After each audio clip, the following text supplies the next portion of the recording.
Naku, we have here the Four of Coins energy. Ito yung klase ng energy na ang tagal na parang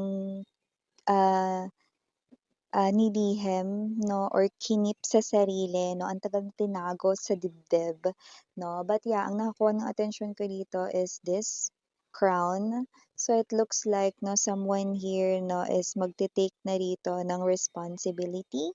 Parang ito yung klase ng energy na meron na siya ritong, um gagawin. May energy rin dito 'no, ng parang kikilos na, okey? At kung ano man ito na matagal niya ritong kinimkim or tinago sa kanyang sarili 'no, ay nakikita ko na parang iya-out niya na. Ayan 'no, alamin natin kung ano 'yan. Just take only what resonates guys, okay? Let us see what do we have here for ya.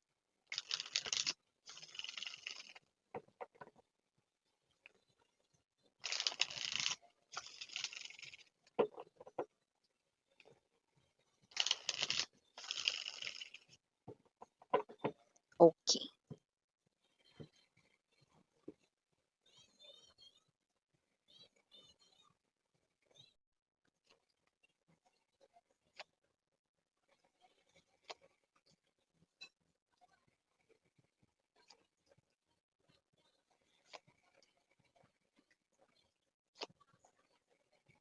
Alam mo very emotional 'no, itong klase ng energy na napi-pick up ko ngayon. So, kung anumang klase itong energy na ito, center of the reading is the Justice energy. So, it looks like there's something big, like a big event rito 'no, yeah, right next to this Hierophant energy. And we now have the Two of Wands. Ooh, Ten of Coins energy. Judgment, okay? Bottom of the deck, Three of Swords, but it's in reverse. Chariot and the Ace of Wands. Yan, oh. So, kung sino man 'tong mga energies na napi-pick up ko ngayon 'no, itong 2026, okay mga babes. Etong 2026 'no, bagong taon, bagong simula rin para sa'yo at para rito sa person mo. Ayan 'no, ang nagkahiwalay ay muling magsasama para sa taong 2026 may pagkakaisa. Unity ang ating nakikita rito at dito talagang mamamayani 'no, yung talagang true meaning of love. Nagkahiwalay man kayo, ngunit kayo ay babalik sa piling ng isa't isa. Two of Wands energy, isang klase ng energy ng pagbabalik loob at pagbabalik rito 'no, sa piling ng isa't isa 'no, dahil kayo ay pagbubuklo din ulit ni universe with the Justice card energy 'no. Ito ay kasado na, preparing na 'no, bahala na si universe gumawa ng paraan dito mga mahal 'no.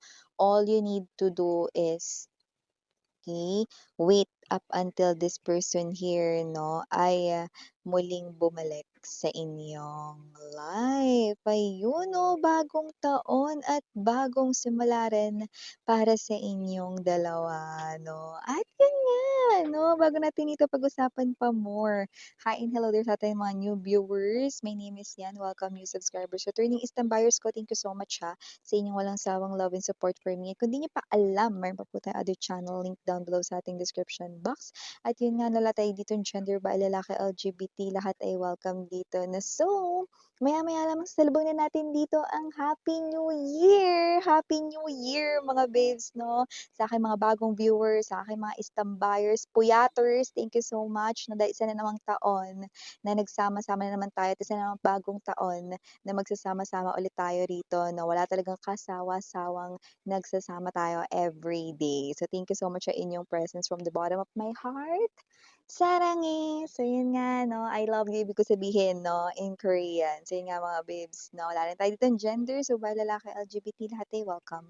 Just take only what resonates at pwede nyo i-switch yung mga roles kasi possible magkapalit-palit dahil general reading ito. And at the end of the day, everybody, you have your free will. Would you like for nyo yung gamitin anytime, anywhere? So here, nakikita natin dito that with the Ace of Swords energy, King of Cups right in here, I do see this is a very heartfelt story. someone special sa'yo ang mag-a-apologize sa'yo, ang magso-sorry sa'yo, and it is really coming from his or her, bottom 'no, ng kanyang heart. And whoever this energy is, I do see partnership sa kanyang mga mata 'no. It looks like, alam mo yung parang mga bituin na nagniningning 'no, sa kanyang mga mata. Ang hangarin niya rito ay true partnership para sa inyong dalawa. Two of Cups energy, alam niyo 'no, dati yung energy 'no is ang saya-saya 'no, nung kayo ay magkapiling. Puwedeng sabay kayo talaga na nagkakape sa umaga, gumigising, bumabangon 'no. Doesn't have to be na asawa na 'to, pero sa iba, yes. Yung iba naman, ito yung boyfriend or girlfriend mo 'no, and then ito kayo na meron kayong mga sweet messages na umaga pa lang 'no. Okay, I do pick up that this person here, ano man yung nangyari, nagkahiwalay man, there's separation, nagkaaway man, there's Five of Swords energy right in here. Pero ngayon, ang Five of Swords tumitindig dito sa Ten of Cups energy. Ang ibig sabihin niyan, ilalaban ang inyo rito 'no, na mga plano sa future 'no. Hoping na hindi pa huli ang lahat for the both of you. I'm seeing rainbow right in here 'no, as a big sign ng pag-asa 'no. So I do pick up that this person here 'no, is someone na dati hindi mo siya sinukuan pero puwedeng napagod ka, okey? Maaaring ikaw ito 'no na napagod 'no, because maybe this person here 'no, matigas yung ulo niya, this person here is stubborn, this person here did something 'no, na fault, mistake 'no, and then nag-away kayo, and then nagsira ang inyong relationship. And I do see that whoever this energy is, the universe is bringing back this person here sa iyong life 2026. Yes, Five of Pentacles in reverse, inaalis ang harang rito 'no. Hindi lang ito yung pag-block sa social media. Pero yes, yung iba sila yung naunang mam-block sa'yo, 'di ba? So yung iba dito 'no, hindi lang ito patungkol sa pag-unblock sa social media, unblock sa SIM card, unblock 'no, sa kahit na ano rito na mga means of advanced technologies, communication, pero literal na tinatanggal ang harang or malaking wall dito 'no, sa pagitan ninyong dalawa 'no. I do see, I just heard 'no, like a curse 'no, or parang malasumpa rito 'no, tinatanggal yung harang na yon 'no, nili-lifted ni universe dito yung harang na yon 'no, para muli kayong magkasama ng taong ito. Napakaganda, kasi nandito yung Ten of Cups, mahal, at nandito rin yung Ten of Coins, okay? So this is a very beautiful union, this is a very beautiful yet very emotional union of two souls who are really meant to be with each other. Naligaw man ng landas pero nagbabalik muli, at ang pagbabalik na ito 'no ay hindi masasayang at hindi ka rito luluha pa ulit. Kasi kung ano man ito with the Judgment card energy 'no, as center din na justice, sabi ko nga sa inyo, very, very strong message lalo 'pag lumabas yung justice, yung judgment at saka yung wheel of fortune. Naku, sabi ko sa inyo. At dito sa reading niyo lumabas, 'di ba, yung justice, yung judgment plus the Ten of Cups energy, Ten of Pentacles, definitely.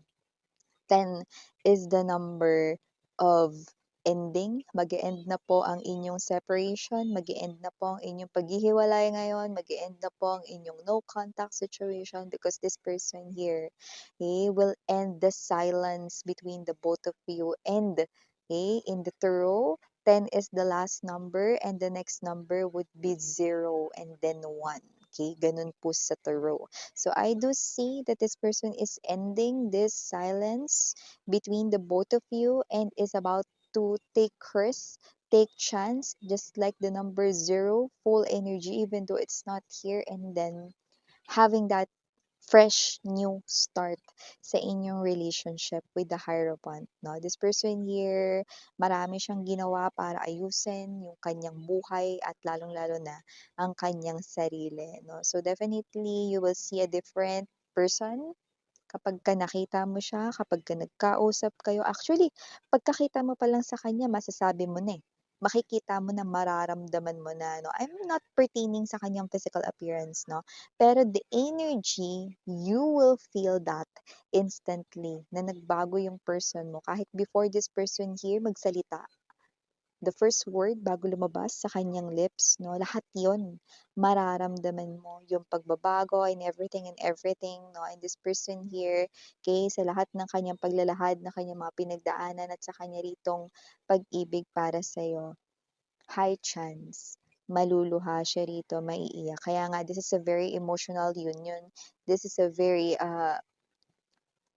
something here 'no, na hindi ko alam kung paano ko talaga ito i-de-describe just using mere words. But I'm telling you, okay, you've been waiting for this person here so long. And this person here is also inihintay niya rin 'tong tamang pagkakataon na ito to be with you. And finally, 2026, okay, the universe binabasbasan itong koneksyon ninyo. You will be together again.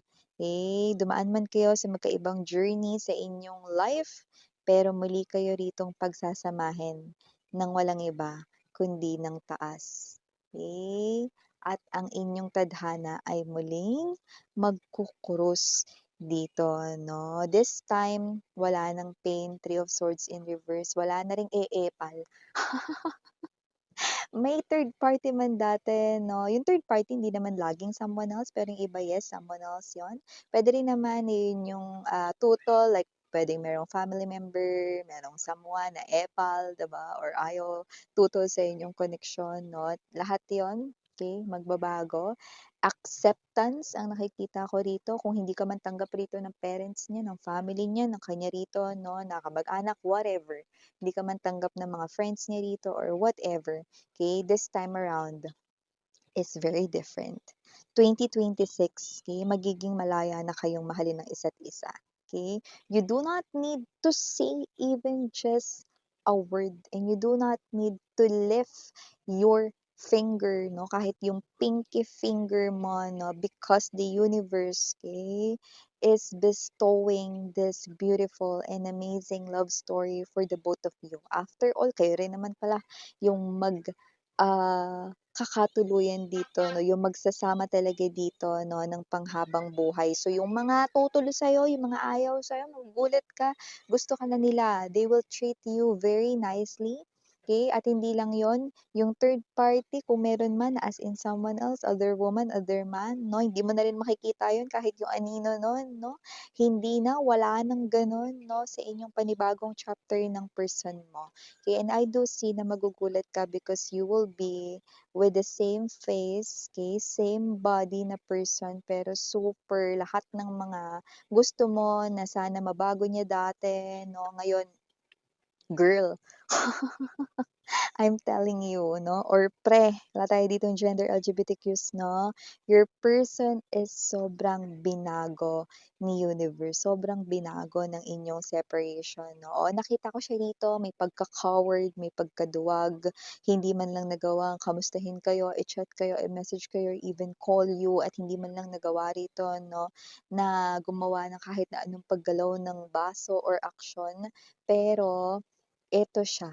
Okay, nakikita ko 'no, na nagpapatangay sa flow ng pagbabago, okay. So, kung sino man 'tong energy na 'to with the Ace of Wands energy chariot, magtutuloy-tuloy ang inyong magandang pag-ibig 'no, like wala kang gagawin. You will definitely just open your door and you will be surprised 'no, nasa likod ng inyong door, eto yung person na ang tagal mong inintay at eto siya, nagbabalik ulit sa iyong buhay. 2026, magsasama na kayong muli. Oh. Yung iba itatapat dito sa birthday mo, mahal, you know, or meron ditong special occasion, baka sa anniversary niyo dati, yung special number niyo, you know.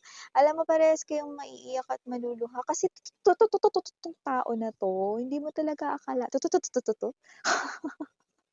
Oo, ito totoo 'no, maaaring makita kayo ng maraming 222 or twos, okay, kahit na isa 'yan, dalawang number two, tatlong number twos, okay. Ibig sabihin na that is a very good message coming from the angel number 222.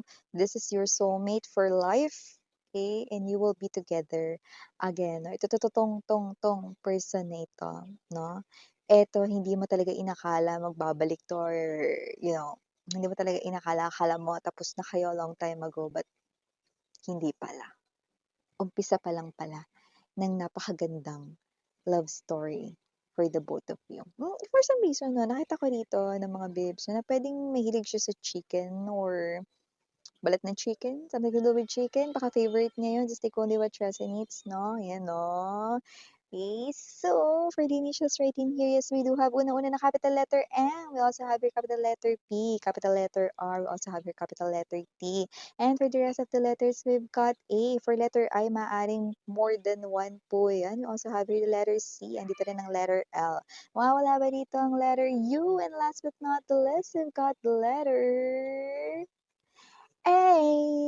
For letter A, alam mo parang medyo blurred yun pero, nakakita ako ng small letter A and also there's this capital letter A. So, possible na capital letter yan to some of you. Just take only what resonates. Na again, Happy New Year everyone! Again, I'm Yuriana on Sarang Love and Light. Annyeong!